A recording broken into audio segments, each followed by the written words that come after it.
What is happening, ladies and gentlemen? My name is Sgt Mooby, and today I'm bringing you a game of domination on downhill. And today I will be talking to you about the patch notes that have the patches literally just dropped on the Xbox 360 within a couple of days. And I thought, maybe it was about time I jumped back on the old videos and, well, what a relevant topic to talk about. So there are a lot of patches to go on, patch notes to go talk about, but I'm sure someone else will talk about them more. Like, resolved an issue where players receiving an error message when trying to join a system link or LAN party lobby without an internet connection. Someone else can talk about that. I don't find that interesting. Nope, not at all. But anyway, we're going to be talking about gameplay balancing. So there has been a couple of balancing patches, balancing amendments, which have taken place, so we will be talking about those and maybe going into a bit more detail about some of them. Others we'll just be skimming over the top of. So let's start at the spawn system improvements. Reduce the weight of positive team spawn influences on owned domination flags. This reduces cases in domination where players may spawn near their team but also near danger.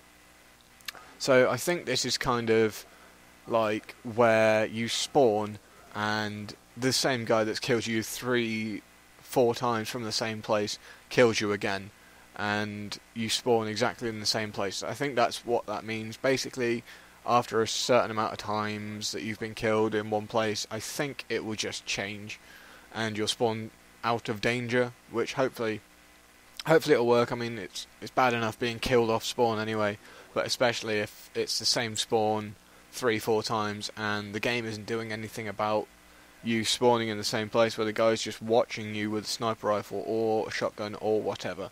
So hopefully that'll work, hopefully that'll be implemented well, and we can all have safer spawns. But let's move on to the next one. Added more spawn points to hijacked for demolition and kill confirmed, which improves the spawn picking algorithm on that map in those game modes. I don't really play domination or kill confirmed all that much, but from what I hear, the spawns on hijacked especially are pretty terrible. I know in domination the spawns on hijacked are pretty terrible, but I guess we'll have to wait for a patch for the domination spawns. But let's move on to the next one, because this one actually I'm really glad has been patched. Adjust spawn influences on standoff for improved spawn picking algorithms in all game modes. Standoff was basically one of the worst maps for me for being spawn trapped on, or being shot consistently in the same place by the same guy every time I spawn. So I'm really glad to see that one's been patched, and hopefully, like I say about the first one, hopefully that'll really help out, and I won't get so many cheap deaths by being killed off spawn. I can hope. But that's all the spawn system improvements, so let's move on to the SMG improvements. The MSMC and the PDW both have increased recoil, and hipfire accuracy has been reduced. So all those guys that run around with laser sights and silencers on the PDW and the MSMC, the hipfire radius is going to be a bit shitter, and the recoil has been increased, so it's going to be less likely that they stay on target, which actually gives you a fighting chance, because I know the MSMC and the PDW are quite overused guns. Let's say they're popular, like the 74U was back in the original Black Ops days, but it's good that they're patching it, it's good that they're keeping on top of it. So hopefully we won't have to see too many more amendments to those, because too many amendments can really fuck up a gun, if you think about it. So hopefully not too many more amendments to those two guns. But let's move on to the pistols. There's only one pistol that's been patched this time, and that's the Cap 40. The dual wield damage has been reduced, and the dual wield hipfire accuracy has also been reduced. So all those guys that go around Cap 40s with dual wield won't be able to do as well as they have been previously, which is good.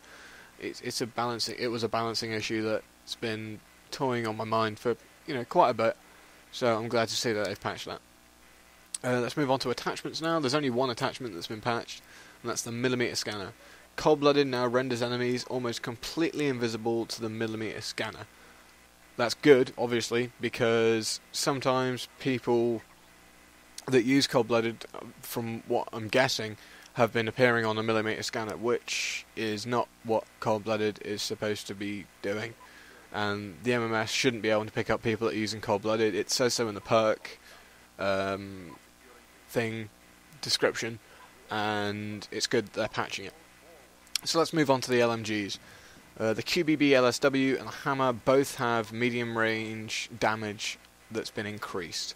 So basically you're going to be able to do a lot better with the Hammer and the QBB from a good range, and that is good. That is very good. But now we're moving on to the assault rifles. The FAL and the SMR, both of those, with select fire, both of those have had reduced damage when firing fully auto, which is amazing news. I remember when the FAL and target finder and select fire was all you would see online, and I'm glad that they've patched it.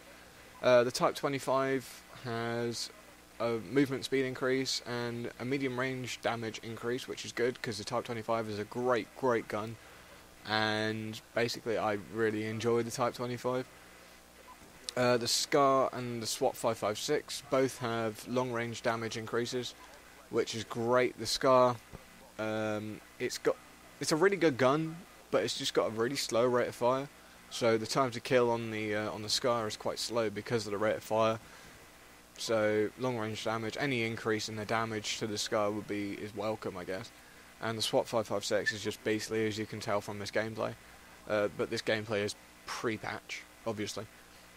On the shotguns, there's only one shotgun that's been buffed, and that's the M1216.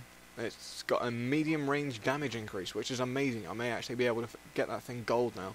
And the sniper rifles, the ballista and the iron sights, the idle sway has been reduced. Apparently there's been some idle sway issues that need to be resolved.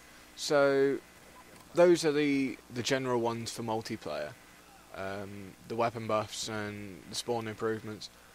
There are zombie issues, apparently, but I'm not going to go into those because I'm not really a big zombies player, and someone else will obviously cover those. So there are a couple of feature improvements.